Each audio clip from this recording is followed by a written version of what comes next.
You're listening to the Diplomats podcast on Asian geopolitics. As always, I'm your host, Ankit Panda, here from New York City. And this is Prashant Parmaswaran from Washington, D.C. How's it going, Prashant? Good. How are you doing? Doing well, doing well. We have some big news to talk about, as always, on the week's podcast. And, of course, this week's big development is the outcome of the Indian general elections. There's been several weeks of voting going on since April, and on Thursday, May 23rd, the votes were finally tallied, and let's not really beat around the bush. It was a massive blowout for the Narendra Modi-led Bharatiya Janata Party and the National Democratic Alliance coalition. So there's no doubt Narendra Modi will be India's prime minister for another 5-year term, and the mandate is really a whopper. I think the big lesson to maybe take away from the lead up to this election was that maybe a lot of analysts had really pretended that the election was a lot more competitive than it turned out to be.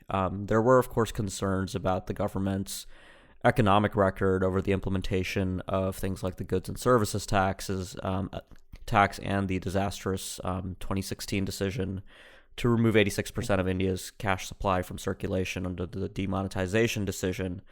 But at the end of the day, the BJP really seems to have paid very little of a political price at the polls for that. And there have been kind of late moving factors, including the crisis with Pakistan earlier this year, which appears to have paid off at the polls, especially in North India, where the BJP performed incredibly well in certain states. In fact, if you look at a state like Uttar Pradesh, the BJP actually won more seats there than the main opposition party, the Congress, did in the entirety of India. The Congress only pulled in 52 seats. And the BJP ended up with a total of 302. There's still one seat pending, but it looks like it'll probably be 303. It's really an incredible result for the party. Puts them in a dominant position domestically. But we are a geopolitics podcast, so I think one of the things we should take stock of, Prashant, is the effect geopolitically on the rest of Asia, on the Indo-Pacific, of another 5-year term for Narendra Modi. We've talked before about how this Indian administration has been particularly dynamic on foreign policy, and the Prime Minister, at least, has been personally interested in statecraft to some extent. So why don't we basically jump around and talk a bit about the variety of effects I think this election is going to have on India's relationships across the region. But I think the place to maybe begin is the neighborhood, since I think that was always the Modi government's first priority. It's been the priority for many Indian governments going back a long time. In 2014, Modi invited the leaders of SAARC countries to his inauguration. And right now, the neighborhood is in a very different place than it was in 2014. There's a lot more concern about a range of issues, not least of which being the growing influence that Beijing has in a lot of these capitals, the growth of terrorism and extremism along India's borders. India's had issues with immigration from certain countries as well. So looking at the neighborhood, how do you think we should think about the outcome of this election for the South Asian neighborhood in the next few years? Yeah, I mean, that's certainly a good place to start. And I think it's kind of a mixed bag, right? So we've discussed various aspects of it over the podcast previously. So, if you look at the general state of the neighborhood, it tends to wax and wane depending on electoral outcomes in specific countries. And in that regard, you can talk about the fact that, for example, in Nepal, some of the domestic alignments and shifts that we've seen have been a little bit worrying for India. And, we've seen some reactions on the Indian side, like the blockade that was imposed, that had some limits in terms of effectiveness. But on the other hand, we've seen some other election outcomes in Bangladesh and the Maldives that have turned the tide in different directions as well for India. And I think the big one that we've talked about most recently on the podcast is India-Pakistan relations, where, that probably had the most immediate effect in terms of what we're seeing folks talk about the election results, in terms of Modi's reaction and retaliation for what Pakistan had done in the immediate period preceding the elections. That's seen as, sort of somehow drumming up further support for him as a strong nationalist leader.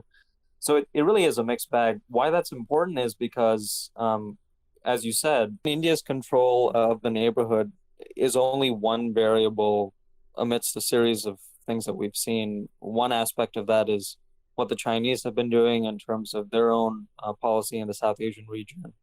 Another element of that is how these South Asian countries themselves are managing their own domestic politics and some of their own security developments. So, that's, I think, the big picture for how the neighborhood looks, kind of a mixed bag for India. Yeah, no, absolutely. I think mixed bag is the right way to put it. I think one of the big lessons to take away for India, probably from the last 5 years, is that you have to sometimes let domestic politics in these countries play out, right? I think if you look at Sri Mm-hmm. Lanka and the Maldives and the trajectory of those two countries, that's really been the result. I mean, in Maldives, there was actually a pretty serious discussion in New Delhi at a point in 2017 and 2018 about potentially considering intervention, as Yamin was taking the country in a increasingly authoritarian direction and leaning towards China. Especially after the final state of emergency decision in 2018. But then, of course, we had the shock election result, and now you have an incredibly pro-India leader there. He was actually Mohammad Nasheed, sorry, not Mohammad Nasheed, Ibu Soli, the new president there, was the first leader to congratulate Modi after his election victory. So relationship there does remain quite close.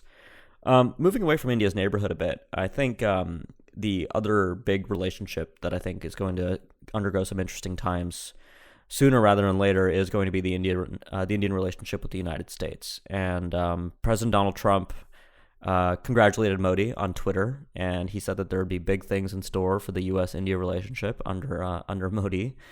And I think the trajectory of the U.S.-India relationship has, I think, been colored by continuity over the last 2 decades more broadly, and that continuity has largely persisted from the Obama years to the Trump years. Remarkably, I think India is one of the countries that's actually had a easier time with the transition from the Obama administration to the Trump administration. Of course, that's not to say there haven't been issues. I think there are a serious set of issues that are going to only grow more serious in the coming months. In fact, I think one of the more challenging relationships for India in probably the first year of the second term of the Modi government might be the relationship with the United States.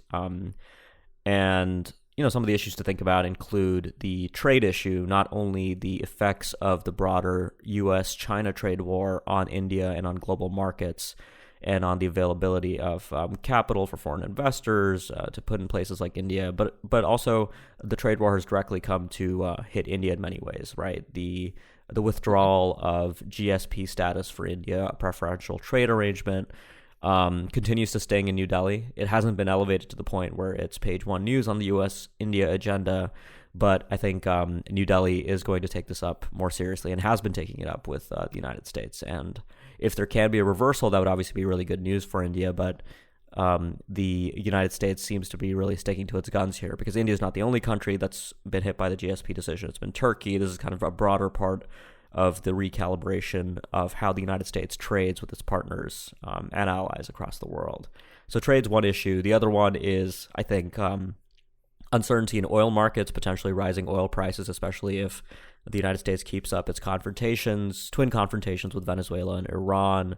The Iran issue, I think, has also come to hit New Delhi directly after the expiration of the oil waivers, and I think that's only going to grow.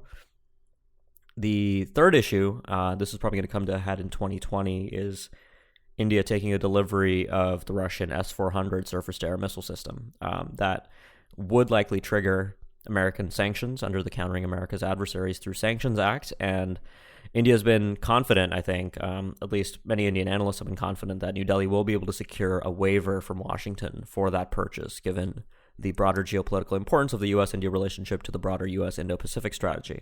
I'm not sure that's such a good bet. In fact, I think the road to a waiver might end up exacting a high price. And finally, just one other issue I would say is the broader trajectory of the U.S. withdrawal from Afghanistan.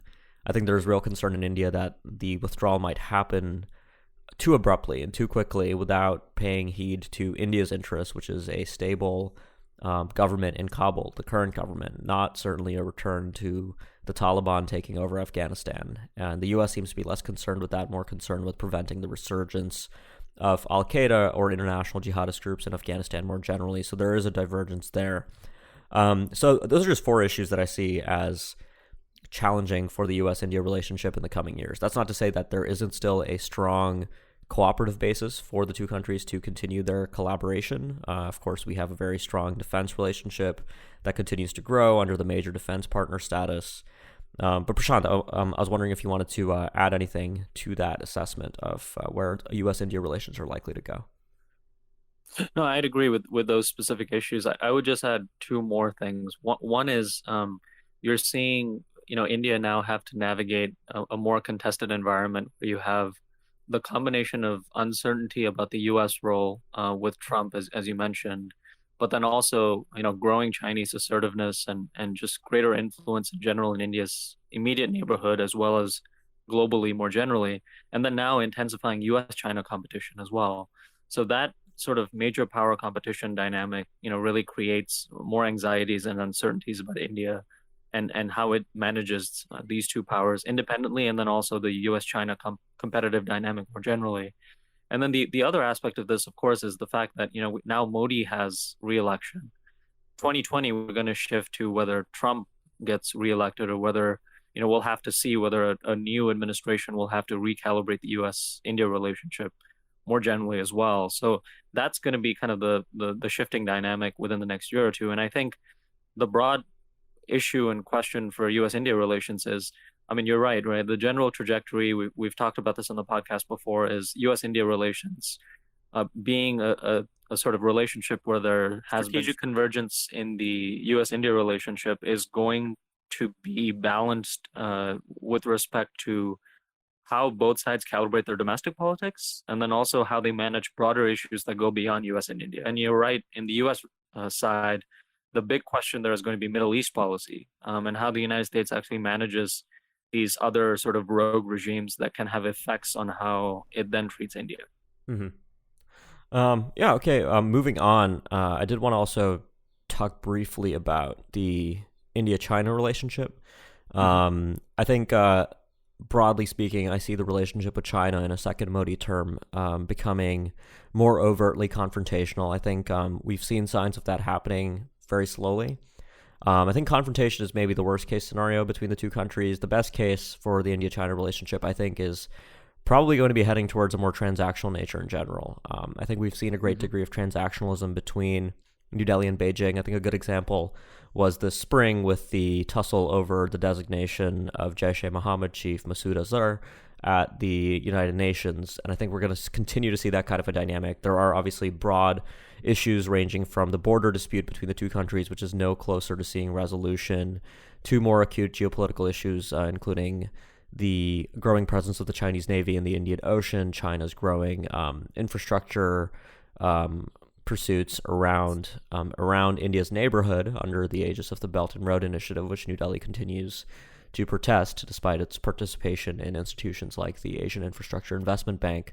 But broadly speaking, I see that relationship to be in a challenging place. I think what we've just seen recently with the Shanghai Cooperation Organization summit isn't particularly encouraging to me. I think China remains obviously clearly willing to maintain its leverage with Pakistan, which is yet another issue that I think New Delhi has to contend with in the future. The China-Pakistan economic corridor is not going anywhere. I think China sees a major role for itself in Pakistan, and the two countries together, I think, see value mutually in their relationship as creating problems for India's room for maneuver in the region. So, in China, I think we're also set to see quite a degree of continuity, right? You brought up the point that the U.S. is going to undergo an election in 2020, but in China, obviously, we have Xi Jinping, effective leader for life, and that I think will create new and interesting challenges for the two countries. Before we run out of time on this podcast, I do want to also ask you to maybe reflect a bit on the reaction across the Southeast Asian region. I know that that's going to be an interesting part of India's broader ACT strategy, which has really put Southeast Asia at the center. We've just had a re-election in Indonesia of Jokowi, a major partner for India, but also across the region. I'm wondering what your perspective is on how Southeast Asia views the re-election of Modi. I think we've seen broadly, increased activism by India in Southeast Asia, not just on the economic side, but also on the security side, really across some of these key relationships. And I expect a lot of that to continue. And I think in general, within Southeast Asia, the fact that we have a stable Indian government and we don't have to go back to sort of the hectic coalition politics of before probably will be welcomed in general. Just the fact that you have a engaged Indo-Pacific power that's actually going to be a constant in the region where there's so much change. So that part I think is welcome. I still think though that India's capacity constraints, whether you're talking economically or militarily, is really where a lot of the gaps lie between what India tries to do and what it can actually achieve. So I think hopefully the upside is that with Modi in office for another few years, maybe he has an opportunity to sort of build on the resource base of India and really strengthen it in that regard. And I think that would be welcome in the region. I think the other thing that's really interesting is we've talked about, major powers in the United States and China and India's immediate neighborhood. But it's also, I mean, Modi's engagement with other powers in Asia and other middle powers, whether it's Japan, Australia, some of the diplomacy that he's been doing with some of the Gulf states in the Middle East and Israel, those things are interesting. And I wonder, how he's going to navigate that in the future, not just, beyond the issue of the quadrilateral engagement or the Quad, just how India is going to engage as its own sort of reputation as a major power, how it seeks to build out these relationships. I think broadly what we've seen is in this context of U.S.-China uncertainty, a lot of these middle powers and regional powers are looking to consolidate their relationships with each other and just hedge a lot more. Yeah. And I wonder what we're going to see on that front too. Yeah, no, I think not to place Japan as a middle power necessarily, but I think in Tokyo this will certainly be a welcome election result. I think Shinzo Abe really sees Narendra Modi as a kindred spirit in many ways, both internationalist-leaning nationalist leaders with a concern about China's rise, and the two of them have really pushed the India-Japan bilateral relationship forward considerably during their tenures. And Abe is going to stick around probably through 2021, possibly even longer, depending on his uncanny knack for political survival in Japan. One of the things that does come to mind watching the BJP kind of sweep across India and really observing just how big of a tent the party has become overall, right? The BJP is a big party. You have everybody from sort of right-leaning free market technocrats to the hardcore Hindutva, Hindu nationalists in the party. And one of the things that I've been seeing a lot of kind of Indian domestic political analysts commenting on is that this second term of the Modi BJP is likely to see more of that Hindutva chauvinism express itself. And I'm wondering the ways in which that might manifest in Indian foreign policy. One of the ways I can see that manifesting is in things like the U.S.-India relationship, things like the GSP decision, things like broader convergence with the United States. There has always been a strain in the India on the right and the left that sees bandwagoning with great powers, be it Russia or the United States, with a degree of discomfort. And I wonder if those voices will begin to play a greater role in national foreign policy decision making. And before I get too carried away, I should say that given how we've seen the Modi Prime Minister's office work, the PMO, foreign policy decision making has been highly centralized in India under Modi. So I think we could expect that to stay the same, but it'll be interesting to see if, the legislative debates that do happen in India about major foreign policy decisions, outside of issues like arms sales, which have been a major source of scandal in India, especially with the Rafale deal, if the timbre of those discussions might change now under this second term for the NDA. But that's just something I think we should keep in mind. I'm not sure how it will play out either way, but if that does become a more important variable in India's foreign policy, I think we could see that manifest in unpredictable ways. Of course, I think one of the most serious ways in which that could manifest is that we see 5 years of repeated cycles of crises with Pakistan, because like I said on the podcast we did earlier this year after the India-Pakistan crisis. India struck back at Pakistan after a major terrorist attack, but I really don't think that's going to deter future terrorist attacks against India. So when the next attack comes, Modi's really set a benchmark for himself and for his political base, and they'll expect to see action if and when Pakistan-based terror groups do strike India again. I think the BJP has a real credibility problem, and this has actually been something that they put into their foreign policy manifesto this year before the election. So the importance and the interaction of, I think, growing nationalism in India with Indian foreign policy is something I think we should keep in mind. Absolutely. And I think the other aspect of that that will be interesting to see is now that we've seen, as you noted, the fact that, Congress has performed really badly in this election, whether we'll see forces other than the BJP try to use foreign policy as a way to drum up their own support, right? So if the lesson in this election is the fact that, economics issues are important, but national security and foreign policy can be important in decisive ways as well. Will we see some maneuvering on key issues as well that makes Indian foreign policy more contested domestically? And I think that's an interesting question going forward too. Yeah. Well, Prashant, thanks a lot for joining me. Good to be with you. Great. For our listeners, if you like what you heard on the podcast, make sure you subscribe so you don't miss future episodes. And if you've been a subscriber for a while but you haven't yet left us a review on either iTunes, Google Play, or Spotify, please do so. It really helps get the word out about the show.